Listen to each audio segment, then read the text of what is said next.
This is Served with me, Andy Roddick. Please hit subscribe. We drop new episodes every week. This clip's brought to you by ServiceNow. AI is only as powerful as the platform it's built on. With the ServiceNow AI platform, your AI, data, and workflows all work together, connecting every corner of your business. To see how you can put AI to work for people, visit servicenow.com/AI-agents. News of the week. These two kind of gobble up the headlines even when they're not playing. Sinner out of Cincinnati with a right knee injury. I think that's all we know. It doesn't seem like he mentioned, I don't know if I'll be ready for the Open. In typical Jannik fashion, I don't know that he told us any more than he absolutely had to in order to pull out of Cincinnati. Carlos pulling out of Cincinnati. I just think, and no one's going to want to hear this, I think it's really hard to come back and have your first tournament be 3 out of 5 sets. Yeah. I think the U.S. Open's in doubt. And I don't know, I'm not a doctor. I have this isn't one of those ones where I come on and say I have some information. It's just when you're taking your time and you've been so diligent about being safe and not being irresponsible, that risk comes back. All of a sudden he's in a 5-setter first round of the U.S. Open.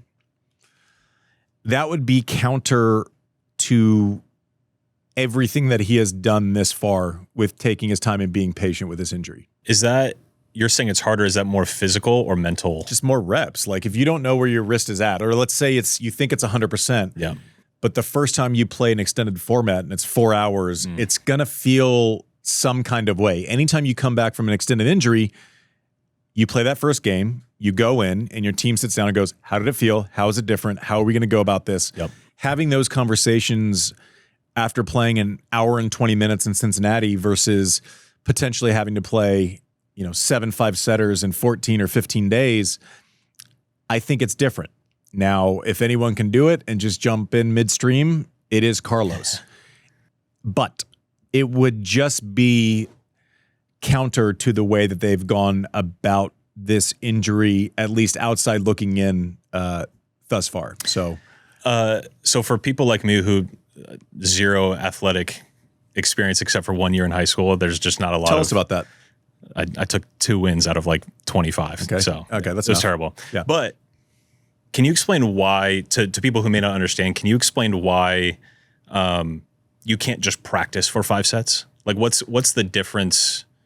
I mean, between practicing for that and then you actually go out and do it? Yeah, it's just, one, you're going to play against players that are good enough to pick off your injury. Yep. Right? Every single person that plays Carlos when he comes back will see what that wrist is offering. If the ball flight's different. If, like, when Dominic Thiem had his wrist injuries and came back, everyone kind of knew that the forehand wasn't the same. Now, that injury was more serious than this injury. Del Potro comes back. It didn't take long for people to pick apart that he couldn't hit certain shots on his backhand side. And he went to the slice, 30, 40% more. You're going to get players who, instead of trying to protect it in practice, you're going to get players who are going to take a scalpel to it. Also, you can't measure for nerves and what that does to your body. Okay, so I don't think I ever in my life cramped in practice. Yeah. If I did, it was, end of the day and I'd practice 6 hours in Texas heat and whatever. Then all of a sudden nerves get into play and your body burns energy reserves a lot faster. So you cannot replicate match conditions in practice. You can try, you can be as prepared as you want, but the cadence of a match, if you catch a heater and it's 97 degrees and you're in a 5th set, that's just not the same. Yeah. Coming back from an injury, I think the last thing you want is for the first real live action stress test to be at a point where potentially could put you at risk. I think they've taken that option off the table, at least in the last 4, 5, 6 months. At this point, I think I'd be surprised if he just rocked up and played the U.S. Open. Now that I have no information, right? Or maybe it's just I'm close, but let's be extra cautious, and I will be ready to go at the U.S. Open. That's certainly an option also, and I hope I would love nothing more than to be dead wrong on this thing. It's just outside looking in a perfect scenario, you want to go kick some rust off and kind of see where you're at. We're getting little snippets of videos where it's like hearsay here and there. Do we know if he's played 3 sets? Do we know if he's playing sets? That wrist, the first time someone serves 140 into it, does it hold up when you accept that pace? Yeah. These are all things we don't know. Instagram's awesome. Highlight videos are great. You know, doing fed ball drills or 2-on-1s is different than knocking down a Zverev serve when he's hitting at 142. So a lot of question marks, unfortunately. Someone else who kind of out of nowhere post Miami Indian Wells, and I watched her match against Alexandrova the other day, is Sabalenka is kind of searching a little bit. Yeah. Which happens. All top players, peaks and valleys. It's weird how we're digesting her performances now, but it's always against her own shadow, where she's set 3 years of precedent of I'm going to be in the semis finals at any point. And at some point in those 3 years, she was probably the most predictable entity in the world of women's tennis. And, you know, she's searching for it a little bit. Not playing badly, just missing a little bit. You can kind of see with the temperament, looking at the box a little bit more, maybe a little bit unsure. But, I mean, the women's side going into the U.S. Open, it's hard to actually point to someone and say they're the favorite. Yeah. And it's, if you do somehow get to a favorite, it's almost by subtraction. Do you know what I'm saying? Like, Rybakina has looked pretty average. You know, Jess is proven, but she took an early loss. You know, Iga has looked better. A win against Kostiuk, what I thought was a big one. Coco's reliable. At this point, is she the favorite going into the U.S. Open? Like, it is wide open on the women's side, unless someone catches a heater in Cincinnati. Then, you know, obviously if Sabalenka goes and wins there, I think she instantly reestablishes herself as the favorite. She doesn't need as much work to get back to favorite status as someone else, right? If she goes and wins something, you're like, okay, great, we're back. Yeah. Well, and then you also have Osaka, who has been playing so well the past couple of weeks. It's like Noskova. I mean, we're not even talking about the Wimbledon. I mean, it's just there's you could literally list 15, 20, 25 names. Muchova coming off. I mean, there's so many names that you could kind of, but this the women's side of the draw, I'm going to like the draw show. If we had to do it right now, it'd be carnage. There'd be 7. This is like where you thrive, just carnage. Yes. The carnage bracket. Yeah, but it's strange. Sabalenka's struggling a little bit. Yeah. And it's weird to see her struggle because she hasn't for however many years. How's this for a stat also on the men's side? Montreal quarterfinals. Every person is born after the year 2000. Holy cow. I know. I started on tour in 2000, if you want to feel old. Like, I was old as. Back when I was young, I used to walk uphill both sides. Hodar is a badass. Oh. He just wins every week.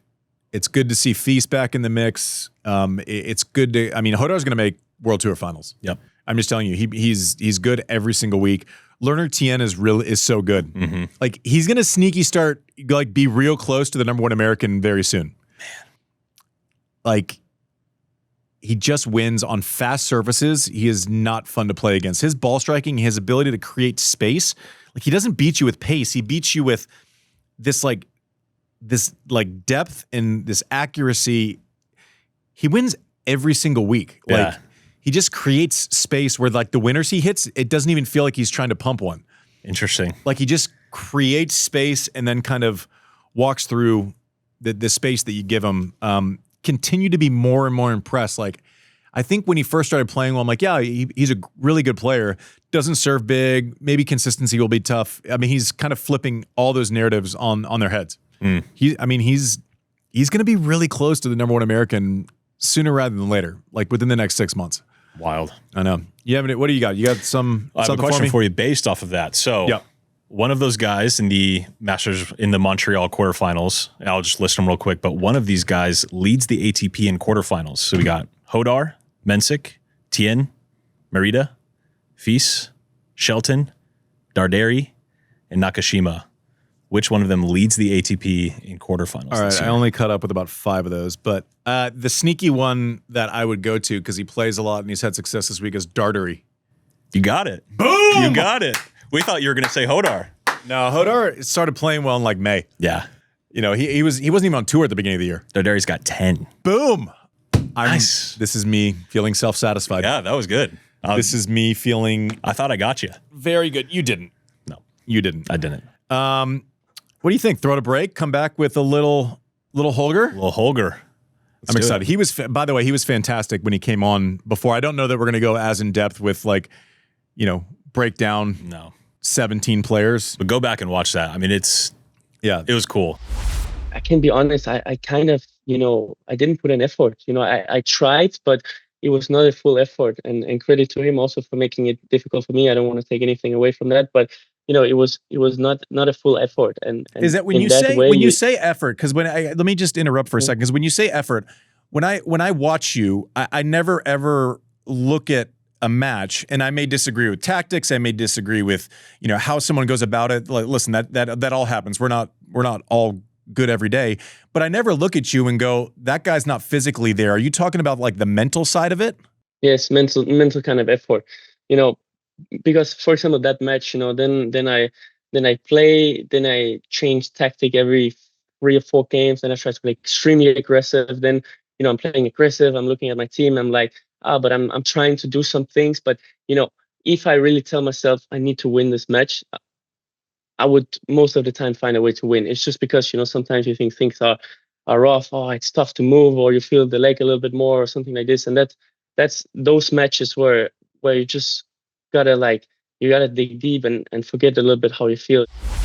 We'll post it underneath this one. But update from former world number 4, Holger Rune, has come back from tearing his Achilles. You don't like that, but I've enjoyed kind of talking to him a couple times on the show. Hopefully you will too. We will be back right after the break. This is Served, brought to you by ServiceNow.